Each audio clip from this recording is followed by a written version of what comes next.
We're all playing these scripts out in our head all the time. And I think dating really gets interesting when you're willing to maybe flip the perspective of maybe you're not the protagonist.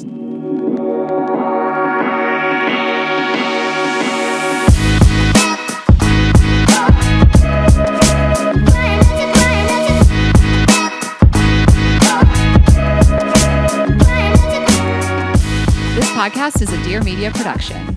Hi, guys. Hi, guys. Welcome back to another episode of Girls Gotta Eat. Welcome back. Happy almost birthday. It's my birthday episode. Tomorrow's my birthday, and it is Cancer season, and I haven't gotten to say it yet. I was going to remind you that you haven't said it. I was actually going to remind you this So year. we took last week off. We missed you guys. We hope you missed us. Hope you had a great 4th of July weekend. But the week before that was technically Cancer season, and we just recorded it in advance. We recorded it when it wasn't, because I will feel it. Like, you know what I mean? Like, when we get recorded the sensitive? episode for the 24th, I wasn't in it yet. Okay. What does it start? The 25th? So it started like first day of summer vibes, but we're in it. The most emotional season, the wettest season. Get wet and cry, everybody. Well, you made me laugh so hard because you were like, June cancers. Because I've been thinking my whole life, I met you and I was like, she's my first Cancer. Like, I don't have any Cancer friends. None of my friends are Cancer friends. But actually, Jeremy is a Cancer, Jackie, my dad, my stepdad, like half of the people I know are June Cancers. June cancers. Y'all get ignored a little bit. So this is all in good fun, but they are not the elite. And our friend, but she was telling me that she's hooking up with this guy, and she was like, he's my first like Cancer guy. I don't have a lot of experience with them.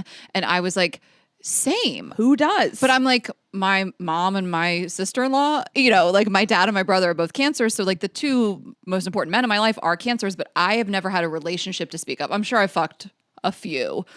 But then I said, when's his birthday? Because I always like to see, you know, if we have similar birthday around each other. And she said June something. I was like, oh, a June Cancer. A June Cancer. And like this, I have no basis for this, but it's just me wanting to be elite. Like, I don't resonate with them. You know, like if someone's like, I'm a Cancer, I'm like, oh my God, me too. When's your birthday? And I expect them to say like July 7th or July 10th or like July 15th or July 19th, you know, and I'm just saying my family's birthdays. And then they're like June 26th. I'm like, we're not the same.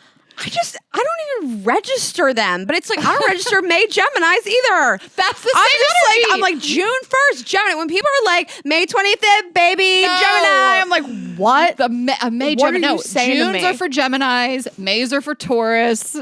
Taurus Totally. women we love. But it's just funny. And again, no shade. People are going to get all fired up. They get so fired up about astrology. Welcome but to our comedy show. It does kind of suck to be the end of the month of Thing. the astrology thing. Unless you're a Scorpio, and then all 30 days of that, pretty badass. Except for the Scorpio, because a November Scorpio, weird. You want to be an October Scorpio. Trying to be an October Scorpio.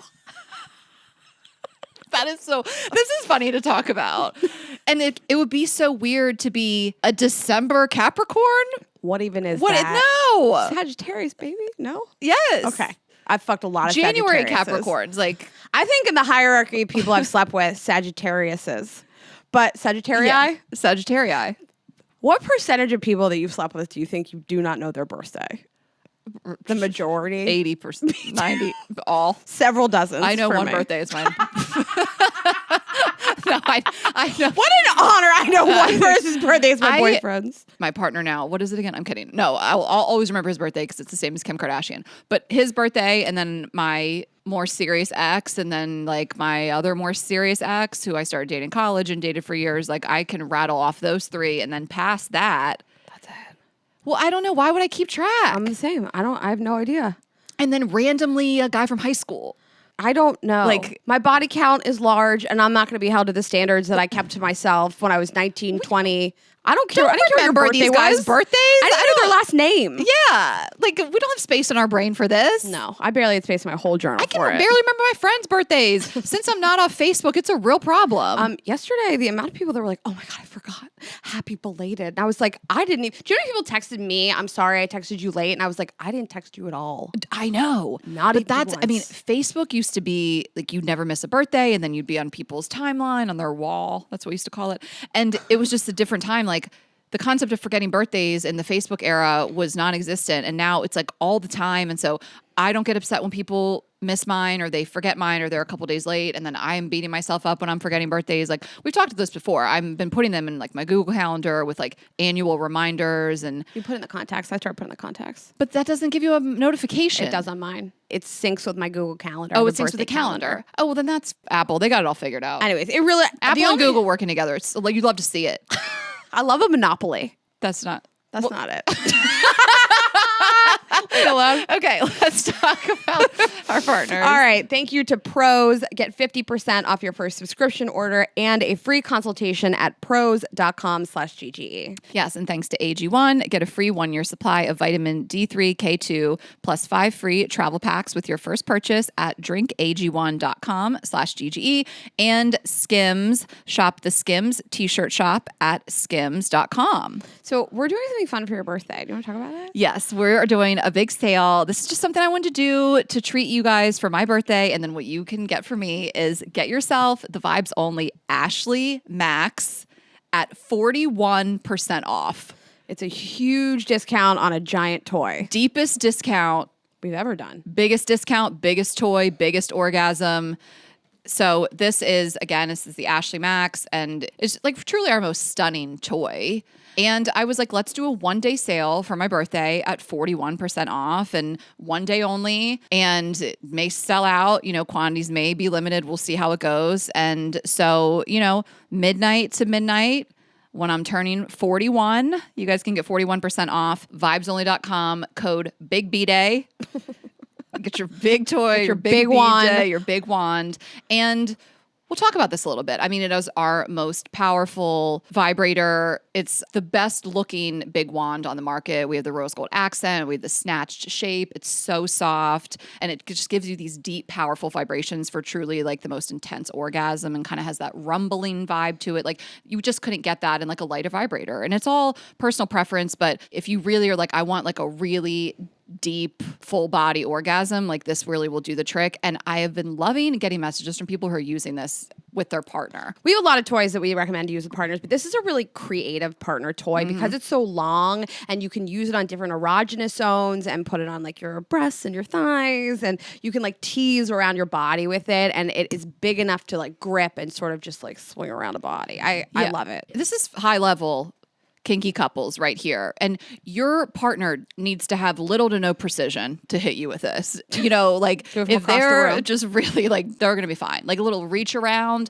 We've been hearing about, and I've tried it out too, I'm not going to lie, using this in doggy.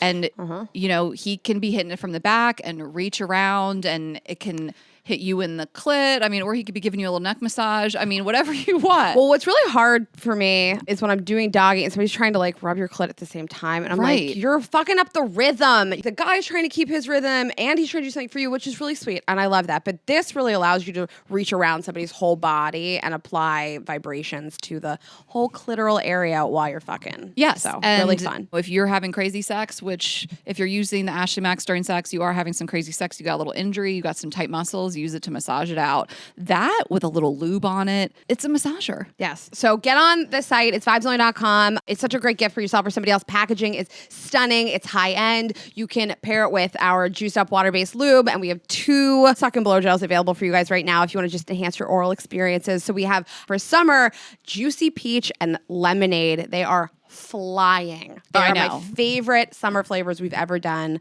So really just have a night with your partner or with yourself. Yes, if you're shopping on July 9th for my birthday, you want to hit that sale, I think get the Ashley Max at 41% off, and then throw in that Lemonade suck and blow gel and have yourself a time, and all the other things, treat yourself, handcuffs, whatever you want to do. Yep. But yeah, that's my gift to you. Vibesonly.com. And it's so funny. You took this in a different direction. I was like, we're doing something special for your birthday. I meant your birthday party. I was like, vibrators. We're all masturbating. If you guys don't have an orgasm on my birthday, you're dead to me. No. You just got so excited, so I was like, let her roll. Let her fly. Look at her go. So we're recording this before we, have a celebration, have the party. But yeah, I am going to do a birthday party at my house. I want to have the in-home hibachi. Nailed it. She's been saying hibachi, you guys, like in public around me. I have said hibachi my whole life. And I kind of have I say hibachi like it's 2 words.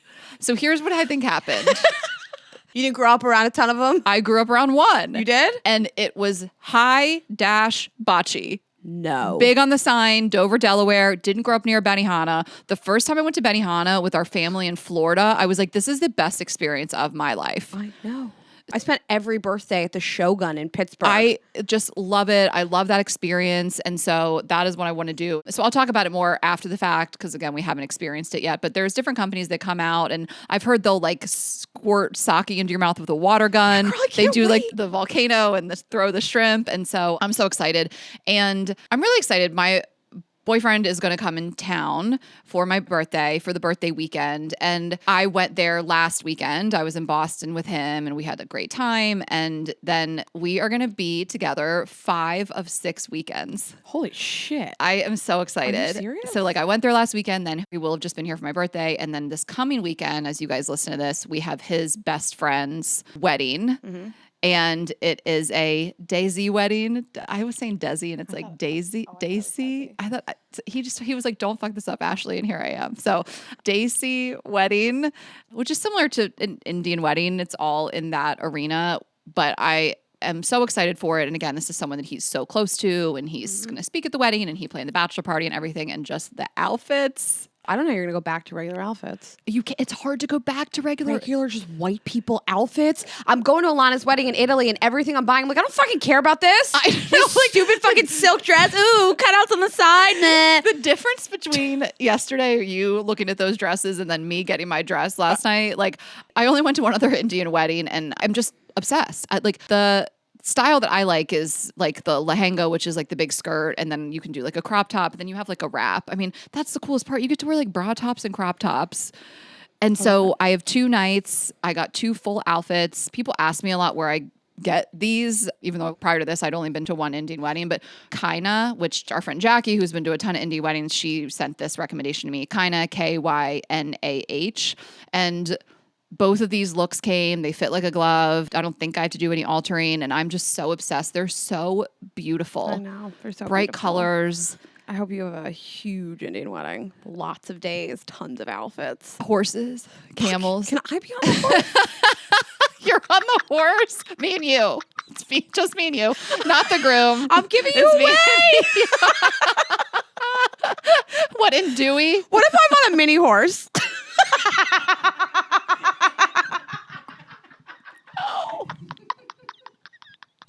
Raina, no, we have to do this. Sparkle Eyes is a 1.5 taller than I am. We have to do this in Dewey Beach. They're like the horses are coming in, you know. The Clydesdales, and I'm on a mini horse in the front. You lead the pack. Yeah. You can't get up on a Clydesdale. I don't want to go to a They're mini so horse. big. They used to bring the Budweiser Clydesdales Clydesdales, yeah. to Starboard because they used to bring in so much money for Anheuser-Busch. And so they would bring those fucking horses. I timed my wedding and I'm like, can I borrow the horses?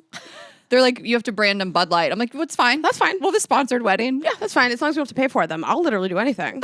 Right. If you come trotting up on a mini horse, the galloping is going to be, that's going to I'm a little upstage. crop top. I said I can't be upstaged at my wedding, but that would do it. Yeah, little crop top, titties out. It's like me. It's just titties bouncing on this It's mini me and your horse. nephews. It's me and Jay and Aaron. We just like ride out together on the mini horses. Jay will be taller than me by then. Wedding sorted. Yeah, that's We it. got it. Do you think when Jay's 3, he'll be as tall as me? Yes. Jay's 1.5. He wears 3T. It's crazy. Already as tall as I am. Yeah. But I'll just wrap it up. So we have this wedding and then we have a weekend off and I'm going to go to Delaware and I'm going to do this trip with a few girls. And then the last weekend in July, the first weekend in August will be like our vacation. So we are going to Canada. I'm just thinking about how much time we're spending apart. Are we going to be okay? You left for 2 weeks. Are we going to be okay? I feel like I'm going to be insufferable when you get back. I'm going to want to be over at your house every day.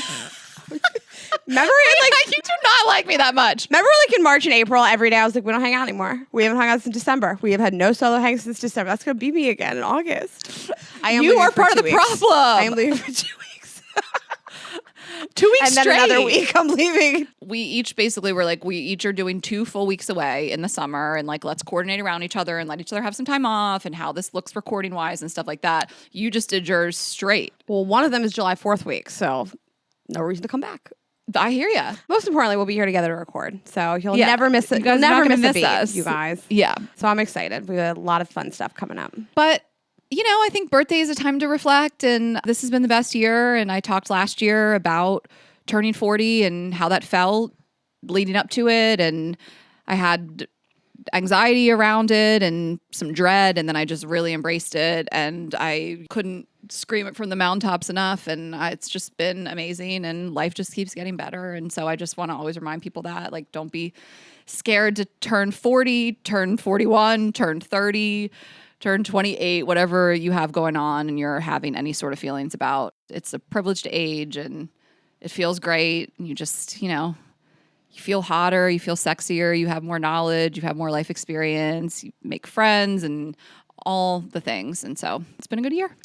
I'm glad that you feel like that. And I was really thinking that a lot on my birthday when so many people stayed late and you and I stayed up with everybody. And I think the narrative, of course, is if you don't have kids, you'll be lonely. Your friends will have kids and they won't come make the time for you. And here I am, I'm almost 40 and you're in your 40s. And everybody around us makes the time to be there and share in special moments. And it was my fear, I guess, everybody's fear growing up, that like you're going to hit this age and no one's around. Everybody's still around, and it's cyclical because you and I prioritize other people. And so they do want to prioritize us. And it's important.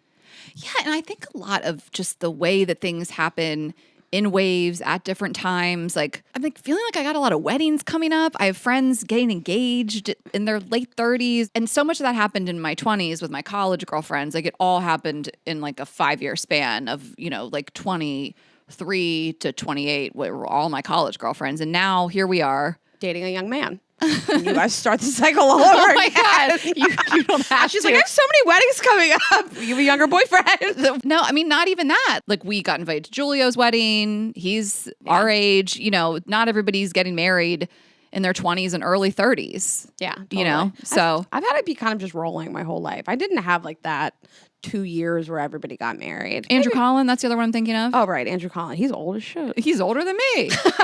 Like, we have a group chat where people are getting engaged later. And like, I don't know. I just, Taylor just got engaged, and it's just.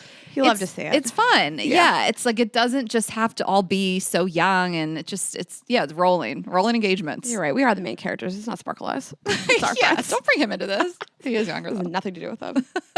A young Libra. All right. Well, so we're recording this a little ahead of time, and I'll give you guys some Europe tea afterwards. Yes. Okay. I know it's still summer, but the tour is coming up.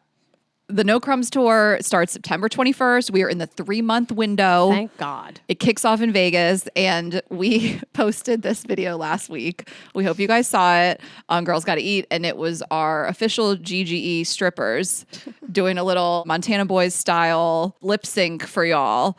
And I hope you guys go back and watch it. Again, Girls Gotta Eat podcast on Instagram. And I don't want to disappoint that they're not going to be at every single show, but they're going to be at a lot of shows.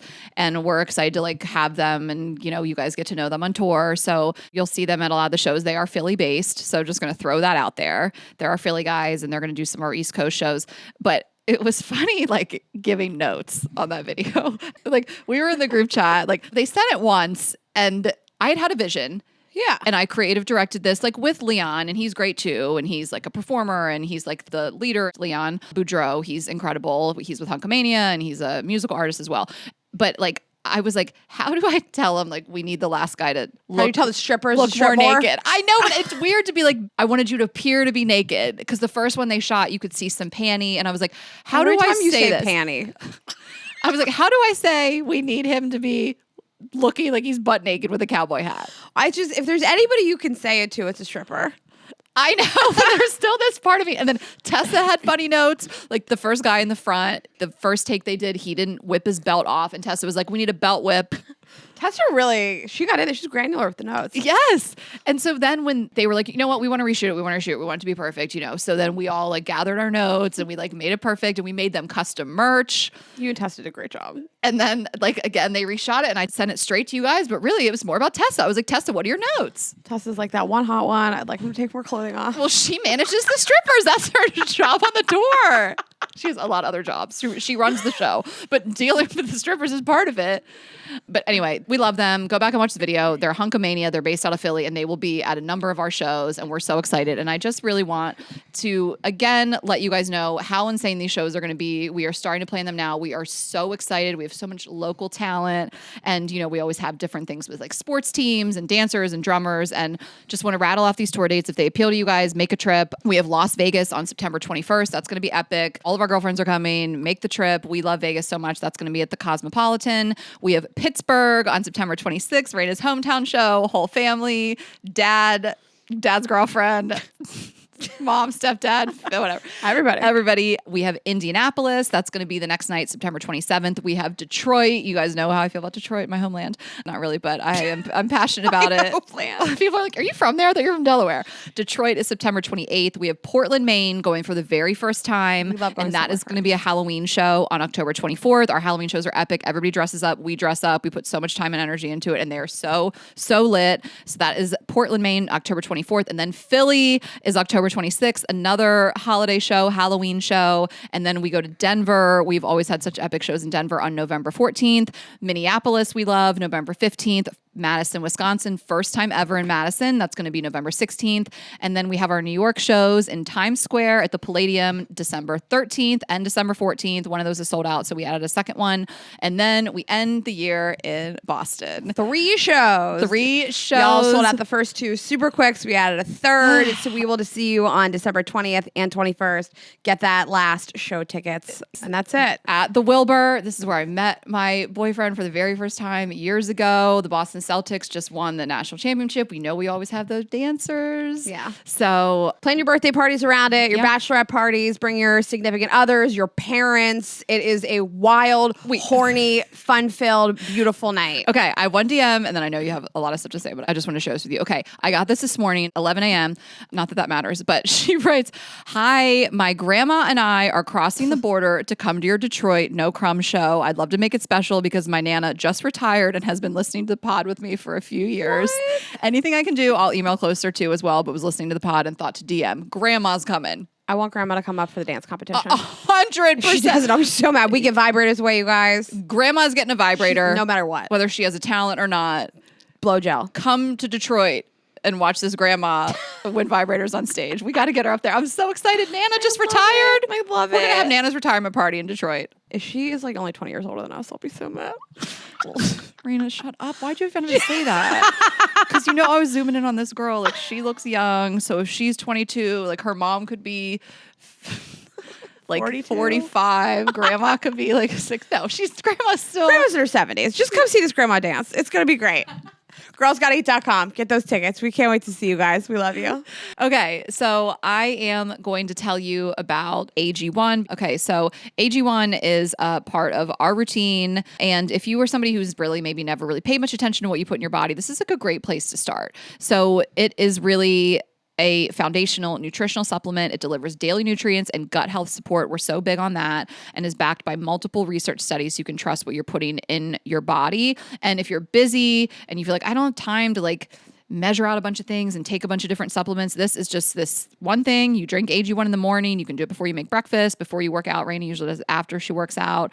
You can do it before your coffee, after, whatever fits into your lifestyle. And it's just going to make you feel better. You feel like you're ready to take on the day, going to feel healthier. You can put it in a protein shake or a smoothie as well. And listen, I said it before that I am not giving up coffee, but a lot of people have realized that they do get their energy and need less coffee to power their day once they start incorporating AG1 into their daily routine.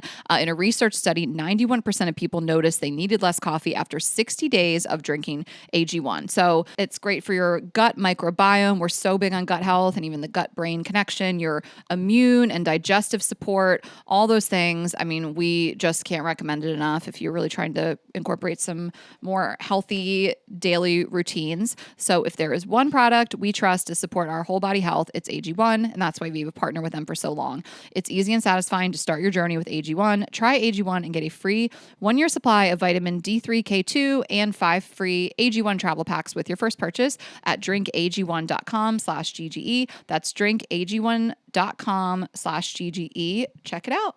And let's talk about customizable beauty. So if your feed is flooded with customizable skin and hair care products and you're a little skeptical of it, I am too, and I see it all the time. But when Prose says it's custom, they actually mean it. So it's no gimmick. Your formula couldn't exist without you. So each and every bottle of Prose is custom hair and skincare made to order and personalized. So they do this in-depth consultation. They analyze over 80 factors for a complete view of your life and your beauty goals. So that's both with skin and hair, depending on what you want to focus on. So dull complexion, damaged ends, dry scalp, fine lines, all those different things. They get super personal. They cover diet, exercise, stress level. They really just want to uncover what's impacting your skin and hair and truly personalized products for you. The packaging is also so beautiful. It looks really high end, really one of a kind formulas, and it equals 1 in a million results. I mean, I love it. And I'm big on skincare, hair care. Like, I couldn't be more obsessed. And I have to say, I did like the customizable beauty cleanser, moisturizer. I'm just obsessed with the cleanser. Like the packaging, like you said, but like the way that it feels on my skin feels like silky smooth and glowy. And I've just been so happy with it. So I really, really love it. I really feel like it's high end and it's so fun to answer the questions and get your formula for what's going to work best for you. Yes. Also in a third-party, double-blind, dermatologist-supervised, controlled clinical study, aka the gold standard in research studies, Prose proved that personalization works better than off-the-shelf alternatives. Tons to choose from. There's a hair mask, styling gel, root source, all types of stuff, hair oil, which is like so big right now. Prose is so confident that you'll love your results that they're offering our listeners an exclusive trial offer so you can see the difference custom care can make. 50% off your first subscription order at prose.com/GGE. That's prose.com/GGE for your free consultation and 50% off your one-of-a-kind formulas. Prose.com/GGE. 50? That's a lot. More than 41? We can't do that. We'll lose money. We got this DM from a listener, and it opened up one thing that I've been wanting to talk to you about, but it's a friendship topic, and I want to talk to you about a dating topic as well. I've just been thinking about. So I'll read you the DM about friendship, see what you think. Okay. So this girl, she met a friend off of Bumble BFF. And she met up with, she was really nice. I thought there was a friendship red flag though. We both had our drinks and she ordered bread and olive oil. A whole big round of bread comes out with 2 plates. She puts the bread on her side. So scoots it over to herself. Doesn't undo either of the plates. And she just begins dipping and eating the bread. She doesn't offer me any. Conversation is moving and I'm thinking she's about to get really full and offer me a slice. We're nearing the end of the evening and all but 2 slices of this loaf remain. And I'm thinking she's definitely going to offer me a slice at this point. She cannot finish a whole loaf of bread. She's not going to leave with all of this. And then she asks for a box for the bread. No! Is this real? She really is not going to offer me a taste of this and she's going to take it all home. If she had, I would have offered to send her a meager portion of a small price for the bread. Can I be friends with this girl? No. It's but not friends, partners. It's a person red flag. So I would like to open up the conversation about sharing and share plates. Well, okay. And different types of dishes, by the way. I wouldn't be friends. You can. Some people are listening to this. They're like, I don't care about that. Then that's great for you. What? Me? Raina, that's crazy. It's also just not adhering to societal norms. With you. Bread? It's not a steak. I don't have to offer you some of my steak. I don't have to. No, but it's or a roast. Bread? You gotta share bread. App. It's above the app. It's bread. It's bread. It's the most shareable item. The number one thing you should be sharing with me. But also, she doesn't operate the same way as I do in the world. So if I was like, I'm gonna die if I don't eat a full loaf of bread right now. I was like, something's going on. My blood sugar. I don't fucking know why you need a whole loaf of bread, but for my health, I need a full loaf of bread. So when I order that full loaf of bread, I'd be like, hey, I gotta eat this full loaf of bread. Do you want any bread? Because I'm gonna take it to the house. Wouldn't you feel so insane when the scoot is so funny. She brings it over closer to her. Doesn't unpack the plates. That was so funny. The visual, the details. I'm watching this happen just oh my God. The bread is a metaphor for the world. We don't think about the world the same way. I don't actually have any friends that don't offer me a sip of their drink if they really like it. Yeah. I always feel really bad when somebody's like, do you want a sip of this? And I'm like, I'm going to drink a third of it if I take a sip of it. Anything I'm like, I have shared, COVID. I'm like, I don't care. We're back to sharing drinks, which I love. Anything that I really like that's just good in general, I want to share with somebody. And whether it's a loaf of bread or calamari or meatballs or anything, I want to share. So like food to me is love, and like sharing that experience with somebody and talking about it. Do you like it? I think that unless there's a medical reason why I can't share food with you. Yeah. Like COVID. Well, right. Did she have a medical reason? It does not sound as though. You know, like she could have cut a slice off. She could have been like, listen, I'm having a herpes flare up. You know, like I shouldn't be touching stuff that you're touching. That could happen. No, it could happen. Yeah. There's people who are germaphobes that don't really want you to like touch their food, that get a little weird about it. And the hierarchy of shares, bread, number one. Crazy. Top of the pyramid. But to take it home, that's that's a red flag in and of itself. Actually, no, I would take home some like Cheddar Bay biscuits from Red Lobster. okay, but a loaf of bread is going to dry up. No, Cheddar that's Bay what I'm saying. biscuits It's or not? crazy. What are we taking this home for? It's crazy. I don't think I've ever taken home a bread item or a biscuit or, you know, but I dated one guy. He's the guy that had all the stuffed animals. Stuffed animal guy. If you're an OG, you know. And I think we did get to a place where we were sharing, but like the very first time we hung out, you know, I met him on like a press trip and we went to eat, and I swear he chose this place because of their burger. Okay. But regardless, he got the burger and he didn't eat it all and did not offer me any. Is that so unhinged?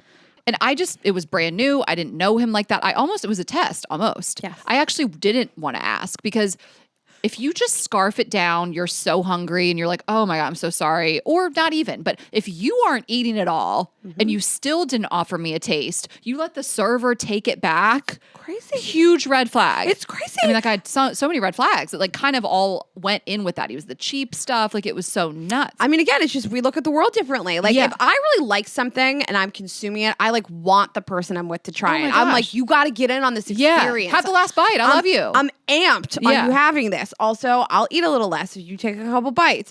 I don't want to victim blame, because this is a first time. I mean, if you didn't offer me some of your food, I sat there and watched you eat a whole loaf of bread. I'd be doing it to talk about you on the podcast. But like, first time I'm hanging out with somebody, do you think that girl should have been like, that looks really good, would you mind if I tried it? Or do you think that is implied because she dragged it towards herself and did not unbox the 2 plates? It was seems implied, do not ask. And then there's part of me that's like, was she also testing her like I did with that guy? It's like, if you never thought to think, you know, this is a sign of what's to come, you're a serial killer. I've been thinking about this a lot because I've had a lot of dinner dates recently. Yeah. And like my own behavior. Raina has been on a journey. I'm trying. She's out there. I've had a couple of behaviors that I'm just like, I don't know if other people think are weird. So I do think I'm a better orderer than your average person. So I do have to remind myself that everybody's not as adventurous as I am. They don't know as many words as I do. Like I lived in New York, worked in restaurants my whole life. So like not everybody knows what burrata is. We can't date, but it's fine if you don't know what it is. So I feel like I was on this date and this guy just like let me order a bunch of stuff he didn't want. And Okay. I thought that was kind of weird that he didn't like speak up. I had another experience that I loved where I was like trying to choose between 3 things and he was like, get them all. I was like, oh, I'm wet. I love you so much. Yeah. It was amazing. Okay, but I realize I've been doing this thing and I can't decide if it's weird. Okay. I am the opposite of a germaphobe. I do not care. Like, I've had to talk to you a couple times. I don't use share plates. I go You right go into my in. brother's fridge with a fork in their chicken salad during a pandemic. One time at the height of the pandemic. I Now- was like, you got, is this for real? You'll go into someone's fridge with the utensil. That's all the time. I get that from my dad because he used to come over on Saturday mornings to like pick us up and he Yeah. would like be in my mom's fridge doing that. Yeah. While And I my was like, stepdad watched. Get out of there. Nice. My stepdad would watch. Like I feel like it was like a weird power move. My dad was like, I dare you to say something to me. So, yeah, okay. Yeah, that's tracks. But you're your father's daughter. So we were at Elefante, me and this guy, and I suggested a bunch of food. He said yes. He didn't seem to like a bunch of it. And one of the things was this vodka pasta, and Yeah. he didn't even seem to be really eating it. So I was eating straight out of the main dish. Do you think that's weird on a first? Well, we had already had sex, so this wasn't. And his dick had been in my mouth. His dick had been in my mouth, so I thought I could go into the main. Well, yes. So like very first date, first time you're hanging out, but this is a third date, and we had already fucked multiple times. He took a share plate and put the pasta on the share plate. Yeah, you don't like a share plate. I don't. I You're- want to eat out of the main. But do you think it's disgusting to other people that I go direct into the main dish date one? I don't think disgusting is the word. Rude? It's just personal preference. Like, yeah, sometimes when we are sharing a pasta as a group, I don't love that you go into the main. She asked me. I know. I want to talk to you about it. But then if there's a dip, we all got our pita in there. We're all sharing germs. You know, like I'm not calling you out at dinner. I guess I'm always like, huh. Raina's always got a clean share plate.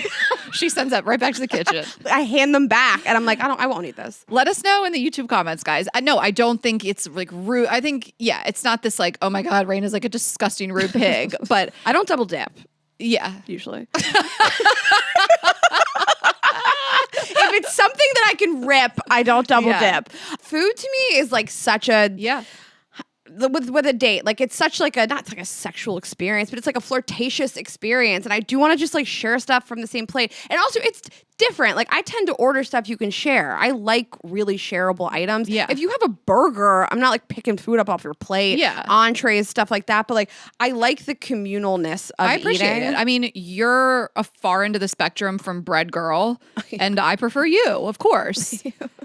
Can I close the loop on the bread? What if she would have reached over and just helped herself? The girl swatting her away? Like, I wonder if I would have just fucked with the person and been like, oh yeah, I'll just, and like fully reached across the table to get myself some of that bread. I'm with you. I feel like there is an implied nature of bread. You share bread. Yeah.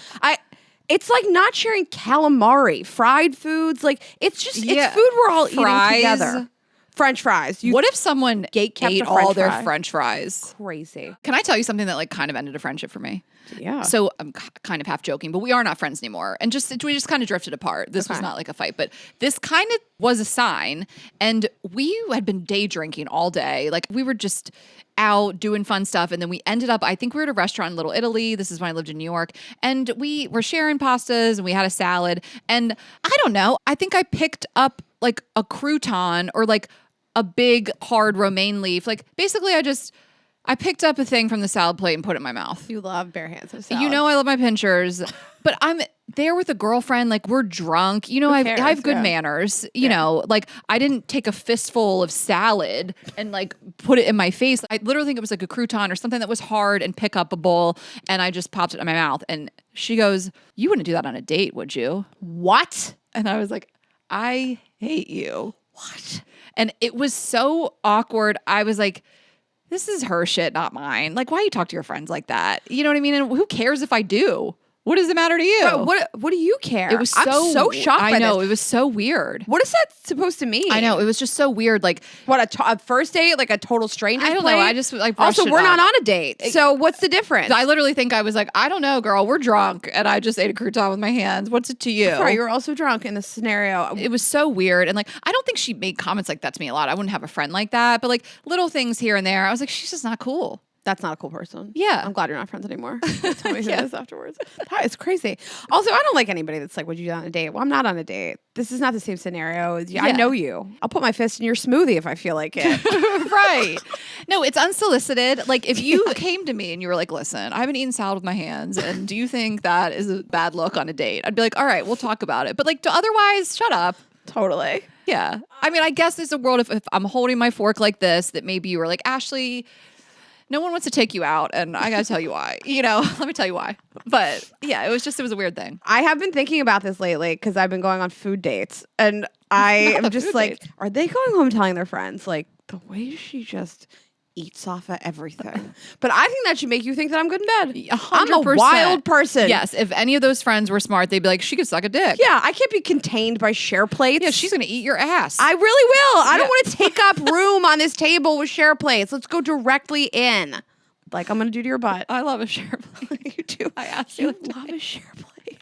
Well, we got that salmon meze, and I wanted meze. Deze.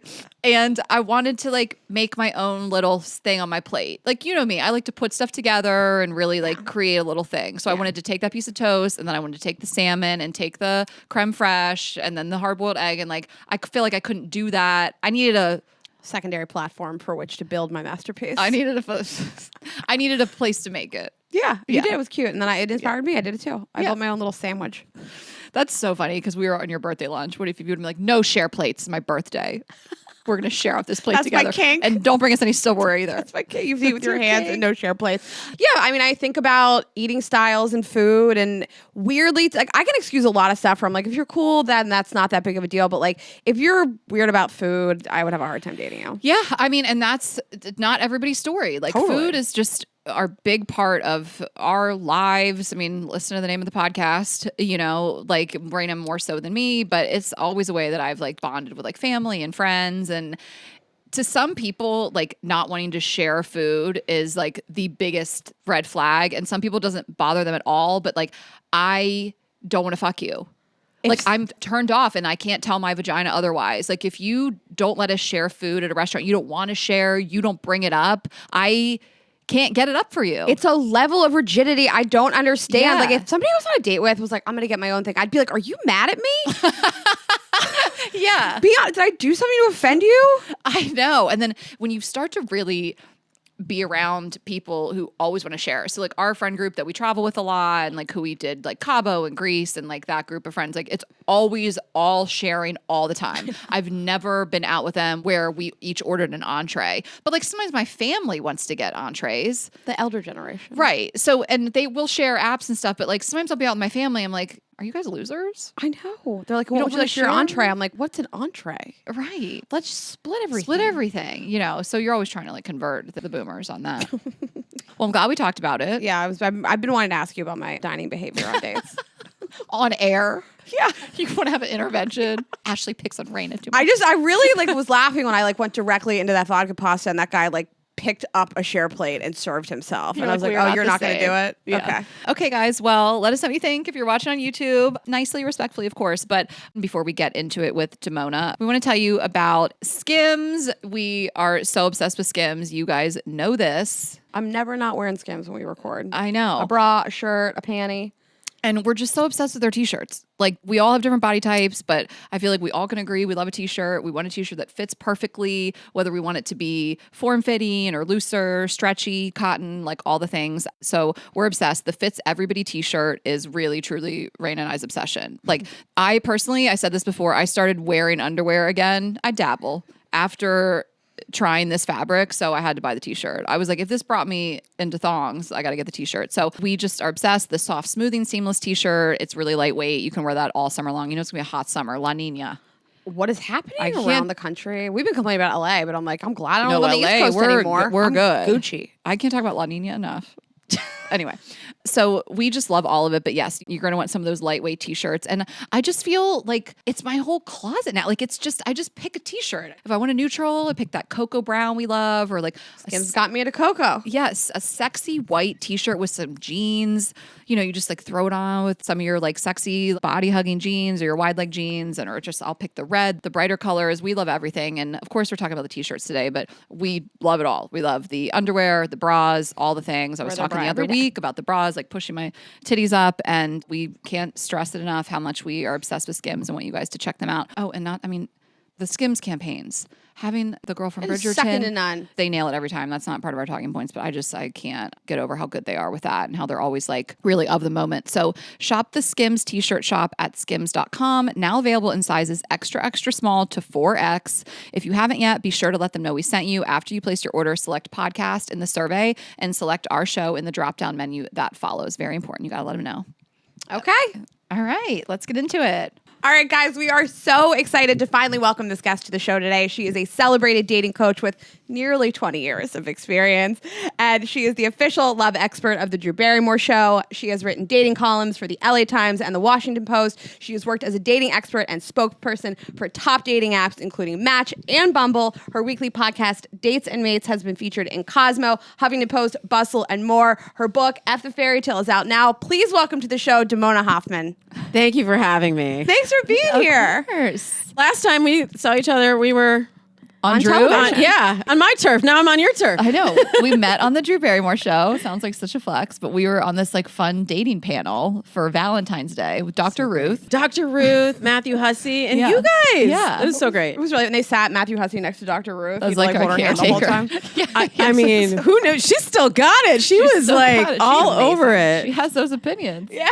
Didn't she say something like, Matthew, if I were 40 years younger?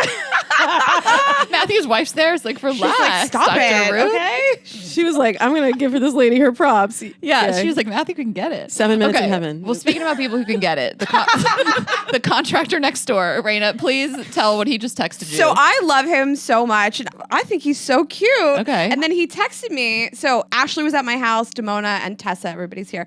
And he texted me, your friend is stunning. I'm presuming she's not single. And Ashley had just walked in the door. So I'm like, tall girl jean skirt, short girl jean jacket. I'm like, maybe Tessa? She's wearing stretch pants. I'm trying to like describe people's outfits. I'm like, who are we talking about? And he said, short with an amazing smile, Damona. Oh, the short, the amazing. How close did you get to him? Did you interact with him? I did, because I was looking for got her the name. address. Oh, And, okay. yeah, You guys had a moment. we had a moment. It was very They had clear a he was moment. shooting his shot. What did he say? But yes, he said, you're going to go around this way. And if I see you again, which I hope I do, or something like that, then, you'll come back. I can't remember exactly what he said. But I was like, I appreciate somebody that is willing to just shoot their shot in the wild. I feel like yeah. 100%. people aren't doing that anymore, right? And we all have this like fantasy of the meet cute, but nobody's willing to do that. So I love what he didn't work did. for him. And then he followed up with a text. I mean, I love it. That is high Everything he intent. did was on point. on point. Like to take shoot a notes, shot with you everybody. and then follow up with Raina to see if you were single. Have you responded, Raina? Yeah, him and I were texting back and forth. Oh, I was about to say he's just sitting there waiting. He's just like shaking. She He's like, I left think I him just met on my wife. red. I said she's very not single, but I'll pass it along. I said she's amazing. You can listen to the interview. He's great. So funny. You send him her Trying book. to get a listener. I'm trying to sell your book. Thank you. Yeah, and we talk about flirting techniques in the book. So, maybe, who knows? Him. Actually, that's funny because I have this set it up strategy, smile, eye contact, touch. All I did was smile. I'm just a nice person. beautiful smile. And he picked up on the smile. Yes, he referenced the smile. It's a man. He's a contractor. He's probably he's And about ay 50. contact. I didn't do the touch though, so that would have been too much. Your but- husband's listening to this like, excuse me? What are we doing here? We're talking about... Okay. Anyways, we're thrilled to finally have you on the show. And Ashley and I love your book, and we highly recommend it. We'll obviously drive people towards buying it. But Ooh, let's prop it. Ooh, yeah. let's prop. yeah, let's put It it looks up. great in the frame. Ta-da. Love a hardcover. So can you give us like a elevator pitch spiel on how you got into this? What made you start doing dating content? Quite by accident is the short answer. Okay. I was living in LA, very frustrated with the dating scene. And my boss had just been through a divorce and she was like, I don't like these guys that you're dating. You should do what I'm doing. You should try online dating. Now, you mentioned I've been doing this almost 20 years. You don't look like it. Thank you, honey. The contractor doesn't think so. I'm like since birth. What? Don't do the math, but yeah, I've been doing this almost 20 years. And at that time, my boss had just figured out this treasure trove of men online. And it worked great for her as someone who was divorced and she was in her mid 40s and she would line it up like after work, back to back to back. And I was like, oh, this is very interesting. I'm going out all the time. I'm meeting people all the time, but I'm not meeting the right kind of people. So I was working as a casting director in television and I was teaching classes for actors in marketing, how to have headshots that would stand out to someone like me. Cool. How to ace an audition. Because I found that there was just this gap between what people thought they were putting out into the world and what they were really showing up as. And I realized when I finally said yes to online dating, that what I was learning professionally applied to my dating experience. A profile photo is a headshot. A first date is always an audition. Yeah. So I was able to figure out a system for online dating that worked for me. I met my husband online and then other people started coming to me for my secret. And I was like, I don't know. I just do this kind of marketing thing that I used to teach actors And turns out it works. It's so interesting that your background is teaching people how to show up online the way that they think they show up in the world, or vice versa. Because online dating is like that. Going on dates is like that. I mean, we've all had situations where like, how did this happen on a date? And it's like, you didn't show up like you thought you were showing up. We're so addicted to stories and narratives. And so, you know, there's his story, her story, and then there's the truth. And we're all playing these scripts out in our head all the time. And I think dating really gets interesting when you're willing to maybe flip the perspective of maybe you're not the protagonist. You're trying to bring that main character energy, but maybe you're not the protagonist in the story right funny. now. You're the right? villain. I don't. Am I the villain today? Yeah. Am I the problem? It's me. Right. So when we flip the perspective and we also let go of these narratives that we've been fed a steady diet of fairy tales and rom-coms since we were kids. And those are so deeply ingrained. And we date based on them, but something really interesting happens when you're willing to let that go and realize that you are writing your own love story every day. I mean, the stuff that we are, like you said, just fed, even music too. You know, like there's this one song, I think it's Morgan Wallen, Last Night. Is that the name of the song? I love that song. I was like, yeah, of course, it's so catchy, but it's Sing about, it for us a little bit. It's about, what is She it? does like to sing on the show sometimes. We said things we shouldn't have said. Like, it's basically this toxic, volatile couple. Last night we let the liquor talk. Yes, last night we let the liquor talk. Like, you can tell it's about them drunk fighting. That's Wait, just that's what it's about. I And I'm can't remember anything we said, but we said too much. Yes, it's said with so things we funny. can't. So basically, I'm like, how many guys have used this song to get back their girlfriend after they fought with them all night drunkenly? You know, and you're like, it's so romantic. This toxic couple, you know, that the song's about. And I'm like, even stuff like that, we have normalized. Yes, rom-coms and that, but the other side of it too, like the ups and downs and the volatility. And it's like, this is not healthy. Oh, and the grand I love the gestures, song. Yeah. Grand gestures, things like that is not healthy stability. No. But we've romanticized them. We've romanticized everything, Yeah. right? And then we take meaning from things that don't have meaning. We apply other meaning to things that should mean something else. And we're always trying to complete the narrative. But when you step back and look at it, especially when you're not in that emotional place, like, because that's the thing, we all want to feel something. So we think when we're chasing chemistry or when we are having that volatile up and down relationship, and believe me, I did plenty of that before I met my husband, when you are in something that's safe and healthy, it feels like nothing's happening. People always write into Dates and Mates and they're like, well, I don't know if this person is right for me. Like, how is it supposed to feel? And it's like, Safe? yeah, probably not like the Morgan Wallen song. It's supposed to feel like, is it the opposite of that? Then that's probably good. Yeah, you're actually supposed to feel the opposite of the Morgan Wallen song. I totally Also, listen, agree I love with that you. song. I love that song. I always think about like one of my like best, healthiest relationships. And I would always say like, I would go to work and I wouldn't think about him for hours. I would be able to like focus on my work, go to a meeting, text with my friends. And yeah, I'd get like a hi, love of my life. What'd you have for lunch today? Like text, but like I was able to be present and focused and like nothing was really happening.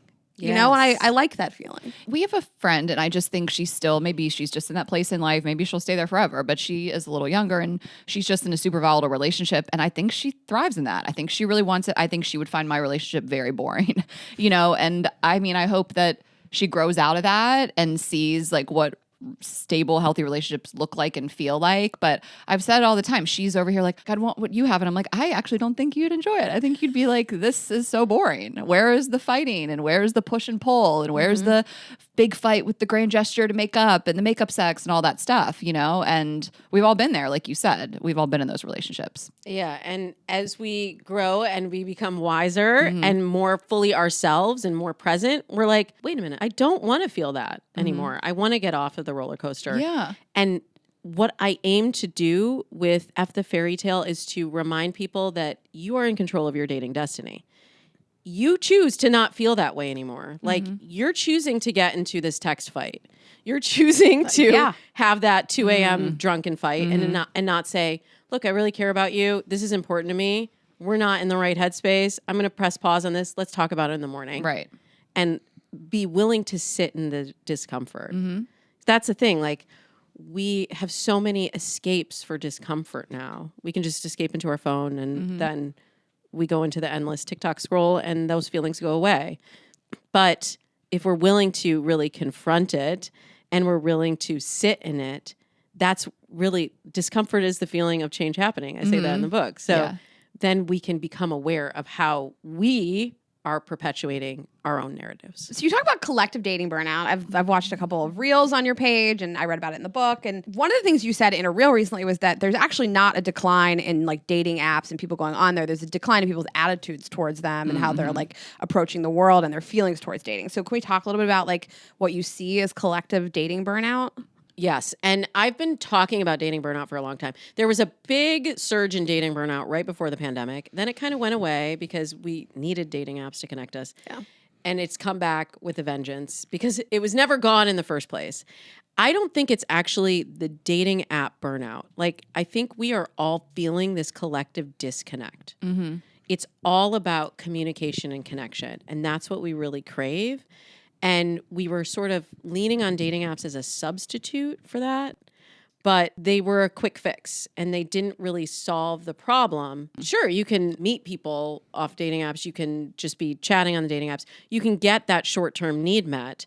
But if we don't address the underlying disconnect in communication, then we're always going to be dissatisfied. So people have been saying, especially since dating apps have been putting a lot of the features behind the paywall, because guess what? It costs money to run an app. Yeah, guess what? It's all about the money. It is. It is. You think they It's not care? about love?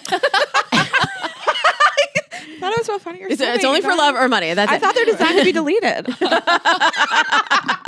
They're like, you know what? We'll tell them we want them to delete it. That'll get them. It's reverse psychology. But, and I met my husband online. It's how the majority of my Exactly. clients have met online. Totally. But I go in eyes wide open. Like, I realize that dating apps are a tool. And you can use a tool correctly or you can use it the wrong way. Like, I'm not really into construction. Don't tell your friend next door. I can barely change a tire. I feel you. But I know that if I'm going to hang up a picture on your wall and I am using a saw to try and get a nail into the wall, I'm going to be like, you know what? This sucks. Nails don't work. Saws don't work. This is a waste of my Totally. time. If I get a hammer, then I'm going to go, oh, you know what? Actually, this was really easy. So that's what's happening. People are using dating apps like a saw. Do you think that people's behavior is worse today in the world, men and women? Like, what's causing this like burnout? Yeah, people's behavior is worse overall, not just in dating, but because of communication shifting to digital so dramatically in the last 10 years. Yeah. I think that is really at the source of our disconnect. So we want to blame dating apps. Really, it's much more about texting. It's much more about social media and how we are all craving connection, but not really present. We're just going from one distraction to the next. I mean, it can go back to hurt people, like frustrated, cynical people that feel the disconnect may project that onto someone they're talking to on an app or someone they're on a date with. Like we all have this underlying thing that's probably just getting in the way. Like if you're feeling that type of way, like you said, this collective disconnect, you're not going to show up as your best self to a date. Not. So, of course not. And it's nobody's fault. I mean, Right. We're looking for who to blame. It's the dating app's fault. It's TikTok's fault. It's, whose fault? Someone just tell me whose fault it is. right. Who can I get mad at? Right. And Can I speak to a ultimately, manager? What CEO of a dating app can I drag on Twitter? right. And you can do that, but do you feel better doing Right. it? Exactly. And ultimately, it doesn't matter. It doesn't matter whose fault it is. The question is, are you going to accept that? Do you want to feel that way? Or do you want to change how you feel? Because you can change your relationship to technology. You can change your relationship to dating apps. You can change the way that you show up on dates. All of that is within your control. Of course, I can't control the outcome. Like, I can't promise you read F the Fairy Tale, you're going to meet your Prince Charming and everything is going to work out perfectly. But I can arm you with the right tools to make it less stressful. I think it's really important. I'd love to reframe things all the time, right? Even like on a very small level, like I'll go on a date with somebody and I'll talk to Ashley about it afterwards and I'll say this person said this thing. And between the two of us, we're like, well, maybe this is where they were really coming from. In the moment when I like have a conversation, I've had a few drinks, something might piss me off. But like if you zoom out and you're like, but this is what this person's life experience was. And this is why they brought their own thoughts and beliefs to this conversation. You know what I mean? I have a core belief, which not everyone shares. I really believe that people are doing their best. I think people are always doing the best they have with the tools they have, with the knowledge they have, with where they're at. And I find that helps me move through the world because, you know, you're going to encounter a lot of frustrating people, frustrating situations. And if you just step back and say, kind of like you were saying, okay, they're doing their best. Maybe it's not the best Maybe for it's me. not my best. It's for the person for me. It's not my best. I You're not love up to that. my standards. So. But it gives you a little bit of distance from it, right? So that you can then say, okay, not right for me, but I don't necessarily need to become involved in this. Like, I can walk away. Yeah. Okay. So the habits and beliefs that set us up for failure, are those tied into the myths as well? Like, can we kind of talk about how we rewrite the dating myths and live your own love story? Ooh, thank you. Yes, it's definitely tied into the myths. So Okay. what I did when I sat down to write this book was identify the limiting beliefs, these stories that seemed to trip up my clients in each phase of the dating process. I really look at dating as this continuum from, I used to say predate to pre-marriage, but now so many of my clients are like, you know, F marriage. I don't like, okay, Yeah. that's fine. Whatever you Okay. want from predate To commitment. to Yeah. commitment, Yeah. right? And the first thing that always tripped people up was in the mindset phase. Because when I am coaching someone in dating, we don't just start with like, let's create your dating Right. profile and put you out there. I start with, wait, how are you thinking about dating? What are some of these stories that you're repeating? What are these beliefs that you have about what it's supposed to look like, what it's supposed to feel like? And get really clear on both what you're looking for and then what you have to offer in the relationship. And then also to take stock of these predominant thoughts. I know you've talked about this on the show before too. Like, what are you saying to yourself about dating? And how can you start with rewriting the thoughts that are in your own mind before you even begin writing the story with somebody else in it? Let's get the narrator under control here. Yeah. Let's get a reliable narrator in place. I love that. Yeah. So the myth that I saw associated with that phase, I call it the list myth. So I would always start with, okay, well, what are you looking for? And I would either hear, well, I don't know, I'll know it when I see it. And in most cases, I'm like, well, you haven't seen it. So are you really going to know? No, let's get really clear on what goes on that list. And many times that list I would get was literally carbon copy, like from this person to this person to this person. It's the same list. What was on the list? Like superficial stuff. He's tall. He makes money. Certain job. Yeah, he's tall, he can make money, he went to this school, he has this education, he lives in this 5-mile radius of my house. Or, you know, in New York, he lives in the same borough that I'm in, like no bridges or tunnels. And right. And that sometimes is relevant, but sometimes when you unpack it and you start asking, well, why is that on the list? You may realize that this is actually connected to a story that has nothing to do with you. It's a rom-com you watch, it's a fairy tale you heard, it's a TikTok. It's TikTok. It's definitely TikTok. It's, you know, your family of origin. It's your relationship role models. It's your prior relationships. And we are attracted to familiarity. Oh, that's a story that I know. That's a story that I know, like your friend. I know the volatile story. That's familiar to me. So that is what I'm looking for. I'm subconsciously recreating that scenario based on the criteria I'm searching on. So I'm not saying don't have a list. I'm saying let's peek underneath it and see what is really at the root of all of these things that you say you must have to move into a relationship. Well, I'm loving all these TikToks that break down. I'm looking for a man in finance because it's like when they have all these like data scientists break it down, it's like you're looking for 0.001% of the population. Right. Yeah. Right. I just really love what you said about you're going to think you want what's familiar, and you could be wrong. I always say the quote, it may not look like what you thought it was going to look like. I mean, I think you move through the world, you meet people of different backgrounds, cultures, all the things that you may not have been exposed to before. And that helps too. Exposure to the world and other types of people. So you don't just have that list and that script in your head of like, no, it's going to be this type of guy that I've thought about since I was in middle school. And that's what I'm looking for. Right. That's the familiarity. Right. And I talk about this in the book that I wrote an article a few years ago, back in 2020, in June of 2020. I don't know if you remember like what was going on back then, but there were kind of major things happening in the US around race. Totally. And so I wrote an article about unpacking the list and your dating preferences. Because I think we also hide a lot of our own biases behind these preferences, whether it's race or height or education. And if you peel the layers back on that, you might find that there's a belief there that you don't even really hold, but that's just been passed down to you, or because, well, I've never dated someone of that race because I didn't have anyone in my neighborhood that was of that background. But because of dating apps and because of social media, our dating pools have expanded exponentially. So we need some criteria by which to sort through all of those options. And that's where a lot of the dating disconnect and overwhelm comes from too. But we need to really look at, well, what is that criteria? The why.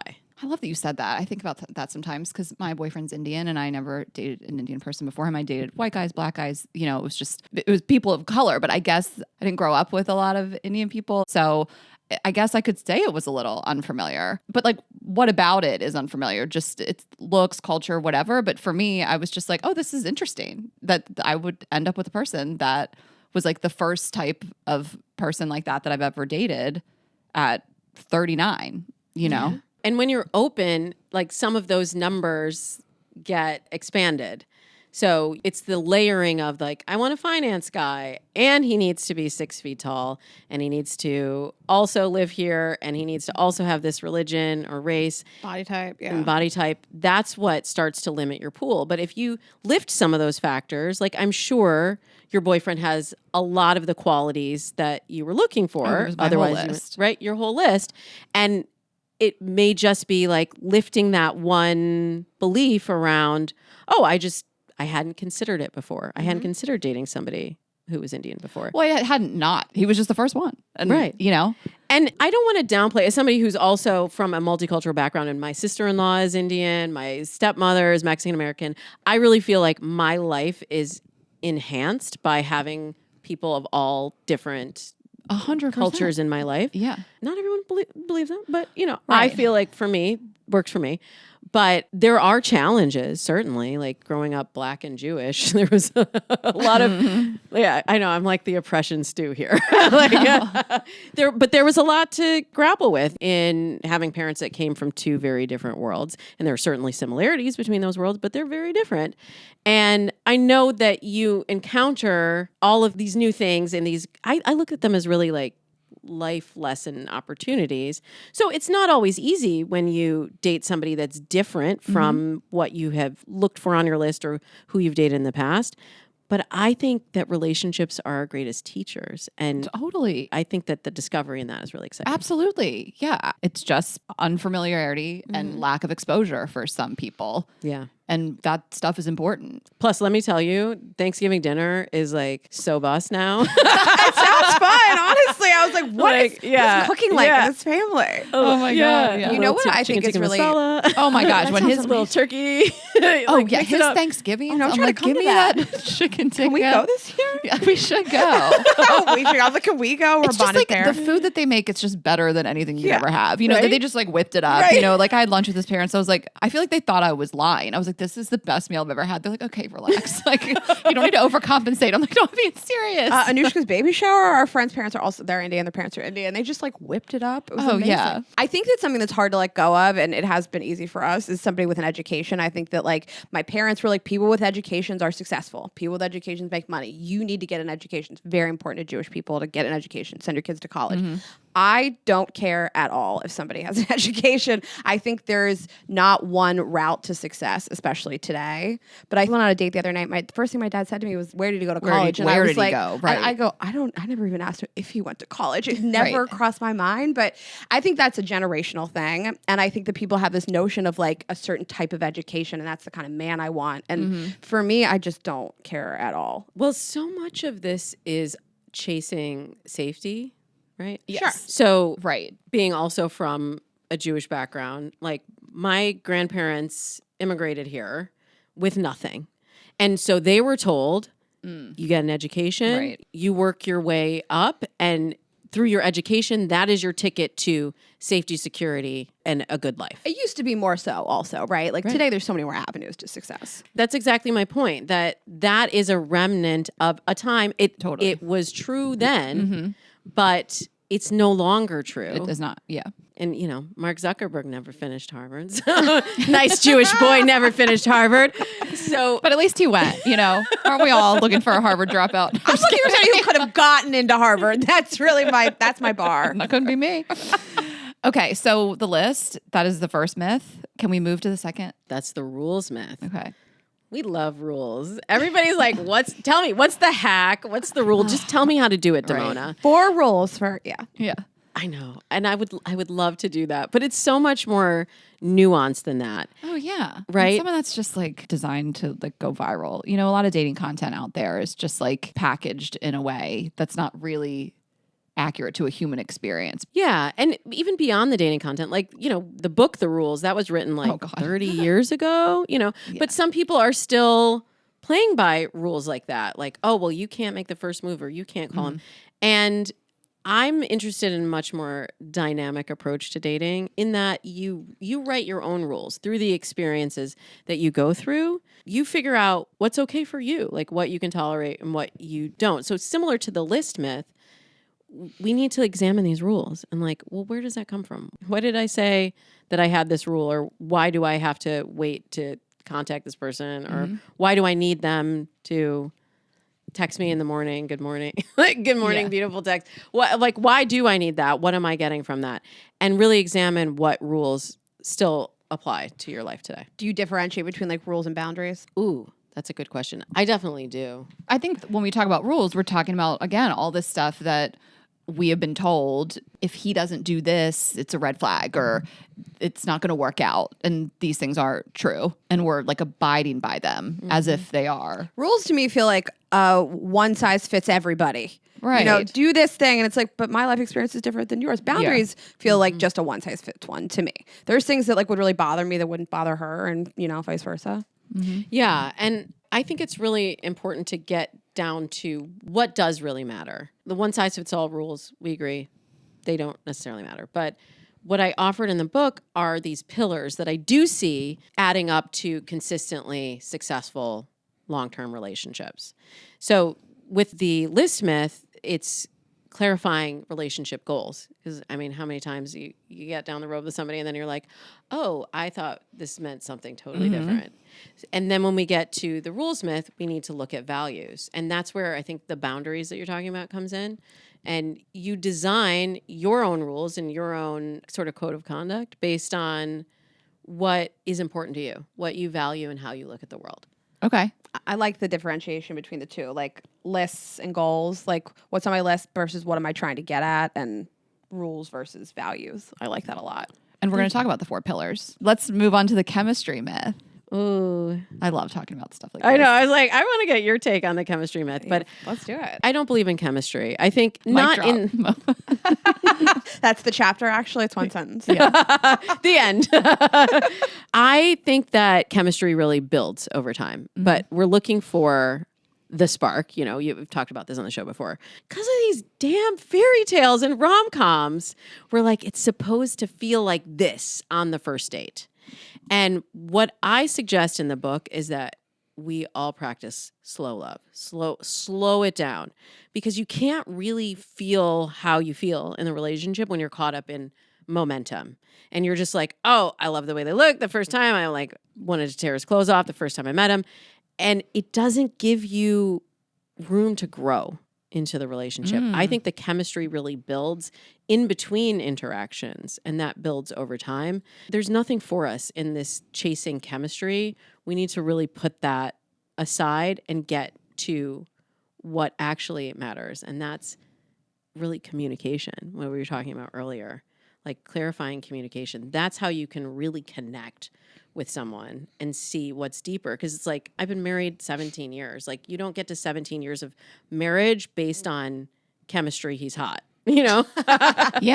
I also want to tie back to something you said early on, where you're asking someone what they're looking for, and they might say something along the lines of, I know it when I'll see it. And what they mean there is, I know it when I'll feel that initial spark, which also is not accurate. So if you're just out there in the world, like, I'll know it when I feel that fairy tale spark, you're never going to find it. I mean, you might, but we've also said that sometimes those people that make you feel like that, the moment you meet them, it can be just too much charm, or it can be narcissism sometimes. It can Everybody be people feels like that about everyone them. feels like that about them. You know, like that's what they're doing every person they meet. So that's a whole separate conversation. But yes, this whole thing, I mean, we talk about with Logan, like you said, this fuck the spark. It's just like, you can't rely on that. I mean, I feel like Raina and I both, the long-term relationships we've been in, the ones that really worked out or are still working out, we're not this like immediate love at first sight. You know, it's a feeling of like, I like this person, I want to see them again. I always say that. If you just think you want to see them again,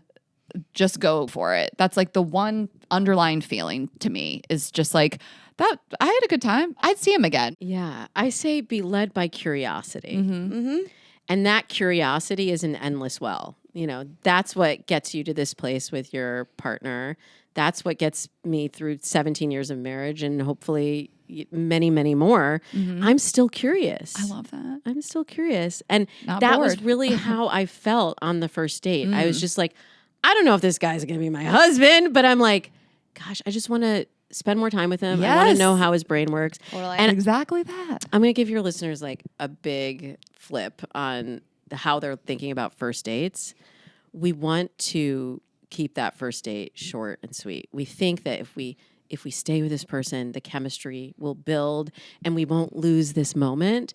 But I find that when you leave the date feeling like it's ending in the middle, it's to be continued. It's like we're writing our love stories. It's like the page turner in the next chapter can be saved for the next time. And you have that feeling of anticipation.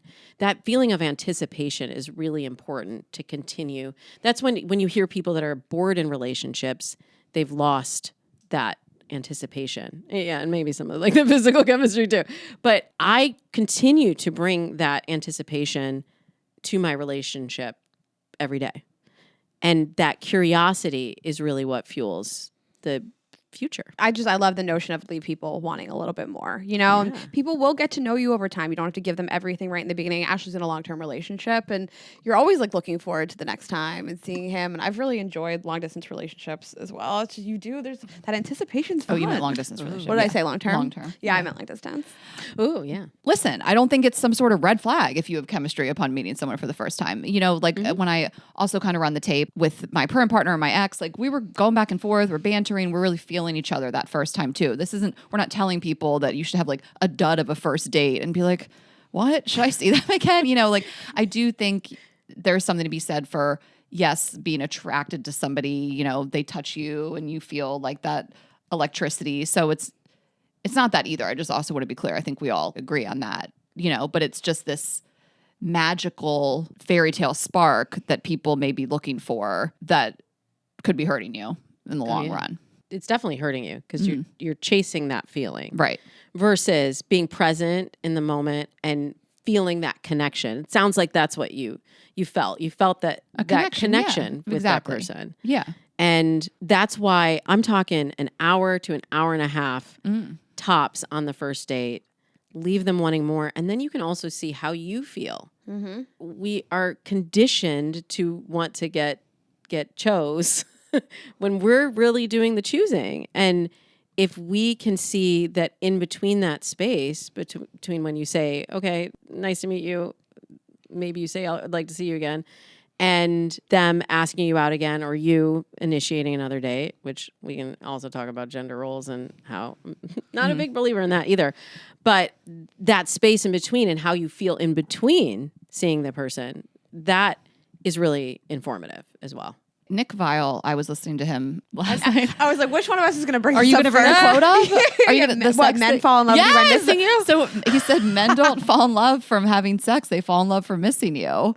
And again, we're coming down the road of falling in love. This isn't post first date. Well, you never know. But I mean, he's not wrong. No guy has ever really been like, gosh, the sex, I love her. You know, it's that pining feeling of, like you said, leaving someone wanting more. Oh, I had never heard him say that, but I love it. I've heard Yeah, him I say clocked it before, yeah. immediately. I Oh, was you've like, heard him which- say it before? Yeah, I was like, which one of us You is would. gonna You're say the it? bigger stand. I'm a big stan of Nick Viall. Oh, sorry. I said it. I should let you say No, it. I was like, which one of us is going to say it? I know it's going to come up. I really have been thinking about this a lot lately because I've been going out with so many people. And, and I had this experience, and Ashley and Tess have heard this, but I went out with this guy and he told me he doesn't like sports or comedy. And I was like, oh, that's disgusting. What you just said to me is disgusting. And I'm not like such an athlete, but like in my mind, I like a guy that wants to like spend Sunday. We like sweatpants watching football with me, and comedy is a big part of my life. All my friends are comedians, we're entertainers, and I was like, well, sports, what are they going to talk to our dads about? My dad will never talk to you. Like what are you going to talk to my dad about, or my brother? Get out of here. Don't like sports. My brother and dad are like lifelong athletes. Yeah, you're out with my family, you know. But I was like, that's disgusting. Ew. And I was like, I'm so out on this. Ugh. And then I was recapping the date to another guy who I'm friends with now, but have had feelings for in the past. And I was like, he told me he doesn't like sports or comedy. And he was like, Raina, I don't like either of those things at all. You're obsessed with me. And I had this moment where I just was like, I guess I've taken 3 years to get to know this person. And I am like crazy about him. He's one of my closest friends. But like, if I would write somebody off that moment because they don't have these like couple things I've subscribed to needing, then like what a disservice you're doing to yourself, because you could spend a little more time getting to know somebody. And if I didn't like anything else about this person, I wouldn't go out with him again. But if I enjoy talking to him, then I guess I've just been like having some inner conversations with myself about writing people off too soon. Yeah. Oh, that story took a turn. I've been thinking about it a lot. I thought we were like, ew, anyone who doesn't like comedy and sports. No, I like what she's. I like the evolving. sentiment. She's evolving. And right before our eyes. I've been thinking about it a lot. I like the conversation a lot. I've been thinking about it a lot. Listen, also, the other guy I'm talking about who doesn't like sports does like extreme sports competitions. So I was like, you don't need to like sports if you're doing like mountain biking competitions. Oh, he's super active. Yeah. He's just not like. She's turned That out would scare me. That would scare me. I'd be like, Oh, it is. you're gonna Yeah, die. it's a little scary. But I would say that we chase also these moments of connection, and we think we're looking for kind of our mirror image. Yeah. They must like the things that we like. We must have all the same interests. And studies have shown that you actually really only need about 2 interests in common with the other person. The values are really more important. That's why I led with that pillar. Yeah. The interest, it's like, it's sort of window dressing. It's like, that would be nice. But as long as you have enough where you can connect on a few things, then if the values are aligned and the goals are aligned, that's much more important. But we all really feel a connection when there's this sense of familiarity. And so a lot of that chemistry and the spark is also our bodies recognizing a commonality. So in that moment for you, it's like you're computing like sports, comedy. Nope, not a commonality. Right. I'm picturing like the dating game. You're like, nah, bachelor number 2. But I think about lifestyle versus hobbies. And Ashley and I have talked about this in the show. Like, how do I want to live my life? Like, comedy is such a big part of it. Like, obviously I play sports. No, I'm just kidding. But I do think there's a difference between I'm a big basketball player. I think there's a big difference. Right, on the Celtics. Yeah. You guys didn't know. I used to play basketball like in high school and middle school, like just like a wreck. Like my dad was like, it was humiliating to watch. Yeah, but I'm also like 5'10" and I played basketball and I was the worst player my town's ever seen. Yes, I was a JV junior. I like never scored once. I was just still stayed on the hope. bench. No. Oh, you did? I would be like on the court just like talking to the other kids. Okay. I'm terrible at sports. And also I have no interest in sports. But my husband, really interested in sports. And what ended up happening was like he was in all these fantasy football leagues. He wanted to spend 6 hours watching football on Sunday. And I was like, you know what? That's great, because I want to spend 6 hours going to yoga and brunching with my friends. I know, like so basic bitch. But No, that's exactly That's what we described do. us. that's how I want. That's how I wanted to spend my day. And so what I needed was not necessarily somebody. And believe me, I tried to bring him to yoga. It's not happening. I've given up the ghost on that. It's okay.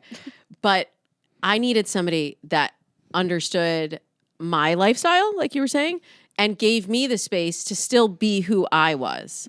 And so we have to really think about this, not in terms of, I want somebody that's already going to do all the things that I'm going to do. You want somebody who's going to do some of the things you're going to do. Totally. And you want somebody who's going to give you the space to still be you and pursue the lifestyle that you're already living. To be entertained while you're doing your stuff. Well, I love that though, because I think it's really important where you align the things you want to do, like when you travel and stuff, the type of restaurants you want to go to, your morning habit, like, do you want to go out and get coffee? You want to take a walk on the beach? Like those things I think are important, but I would never want my partner to go to yoga with me. We don't have to do all the same stuff. Yeah. You're more evolved than I was like, please try yoga. And then I'm like, oh, those hamstrings ain't going to cut it. But we're on the same page in that you don't need to do the same thing together all the time. You don't need to be in all the same leagues and all the same activities, but I like that we like to do the same things day to day, like we're not fighting over what should we do. We enjoy the same things out of life, but separately, he has interests that I don't share and vice versa. You guys have really similar values. Very and similar values in terms of like what is really important to you and family and friends. And I see a lot of similarities. But I think having separate interests is like so important. That's like what I always say about my parents who've been married for 40 plus years. It's just like, you got to do some different stuff so you can go back to your partner and have stuff to talk about. And like you said, stay curious about the other person. Like if you're just living the exact same mirrored life with your partner, I think that doesn't really lend itself to, any sort of like excitement or curiosity or longevity. Yeah. And you also need to maintain the parts of you that make you the relationship, right? I mean, how many times have we had a friend that I'm like asking for a friend. I've never done this, obviously.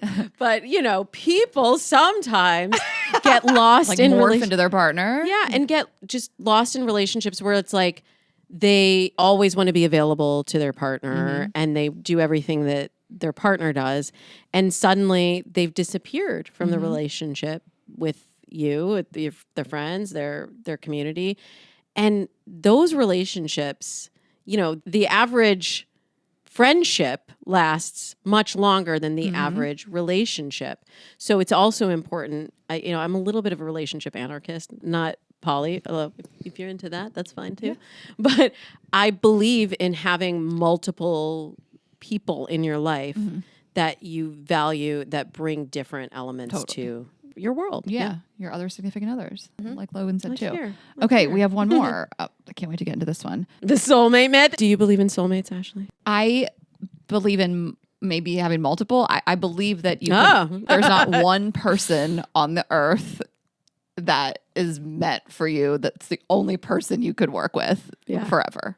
What about you, Raina? Fuck no. I mean, I think that... So no, I guess not. I think about all the relationships that I've had and the different people I've been in love with and people that made me really happy at different points in my life that wouldn't make me happy today. Does that make them not my soulmate? I don't know. Like they served a time and a place and they were great for the time being and they made me really, really happy and they were wonderful to me, all the things. But like, I think so many people can make you happy and they can serve different needs and it depends also where you are in your life. Like Ashley is also my soulmate and I get so much from her and I feel like I always have like companionship and insight and I have like a business partner, a life partner, and I probably needed different things from a partner 12 years ago, 10 years ago than I need today because now I have this like business soulmate and I go to her all the time for advice and what are we going to do? And I think maybe when I was a little bit younger, my early 20s, I might have been attracted to a man that could have given me more professional guidance and career growth and things like that. But I don't gravitate towards that today. So I guess it's a very long answer. It's hard to answer because it's also how you define it. What I don't believe is that there's one person in the world that you could marry and die with together in the same bed like The Notebook and you have to find them. That's what I don't believe. But I mean my partner now, I'm like, that's my person. I think we both feel like, thank God I found you. Like you're the person for me. I can't imagine being with anyone else. But I still don't believe that like in the whole world we like cosmically got put to, I don't know. It feels limiting. It feels limiting for sure. And I think that again, we have people like Raina said, Raina's my soulmate too. It's just, we're on a different level. We just don't have sex. That's the only thing that makes us different than romantic partners. Yeah. But I was engaged to somebody that I, at the time, would have said, that's the love of my life. Even today, the person I've loved the most in my life, like the person I've been the most in love with. But I saw him in the last year and I was like, oh, we're not going to date. Like, I wouldn't do that with you. Well, and then I kind of believe in a twin flame as well, like someone that you do believe in it? Kind of. I mean, I think you have that person that, or not, it's not some necessity in life, but I think we have a person that burned really bright and taught us something. Isn't that kind of what they say? It's usually didn't end great. I understand the definition of it. Yeah. Traditionally, the twin flame is like you are two halves of the same soul, and like that's really? That. Yeah, maybe I don't. Maybe I had it wrong. And that's really the core of the soulmate myth, which I break down in the book, like tracing it back to Greek mythology. Oh, okay. Where in the myth, Zeus got mad at humans. They became too powerful. And they were these like 4-legged creatures that were like male, female, female, female, and a mix of both. So he split them in half and was like, now you have to go on the search for your other half. Oh. That's really the core of the soulmate myth. And then it just got repeated and repeated and changed in different iterations. But that's the search, that never-ending search for your other half.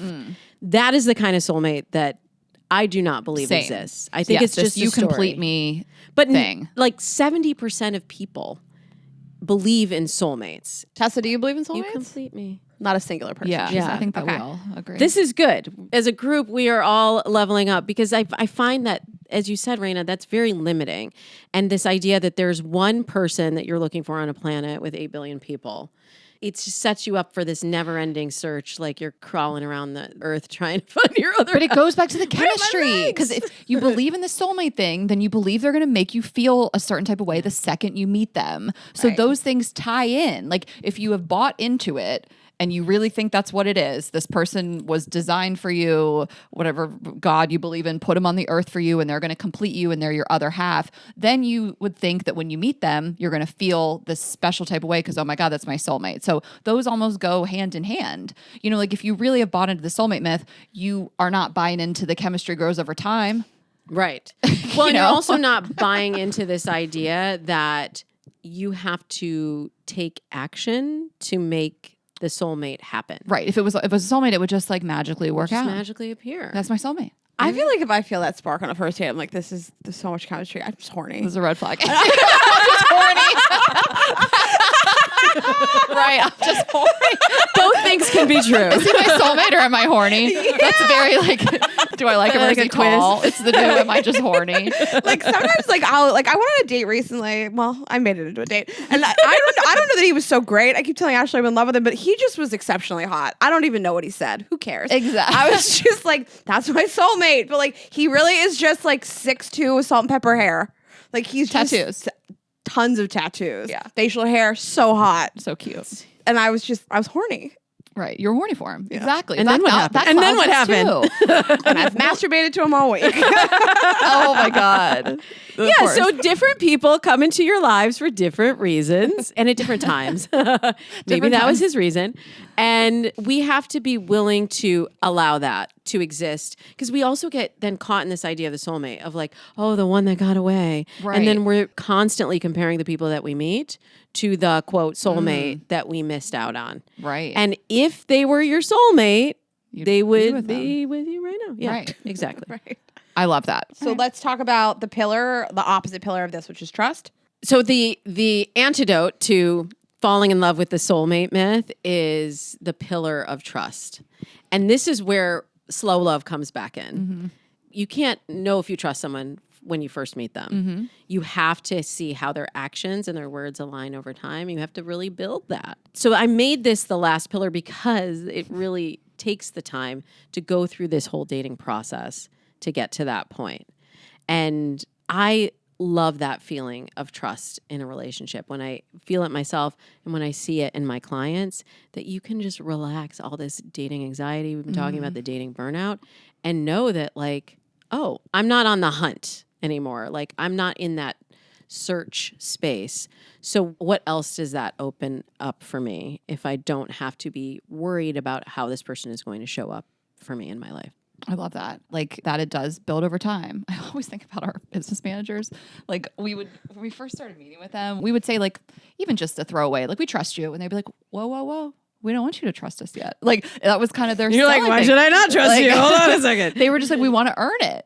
And it's very, very different. But I sometimes think of them being like, we're managing your money. That's a huge thing, you know, and it's not the same It as couldn't be more clear. Don't trust us. they just That was funny. shut up. They were very just like, we want to earn it. You shouldn't be walking in here giving us access to like all your money and your financials and be like, we trust you completely. Like, I don't know. It's different, but like trust is earned.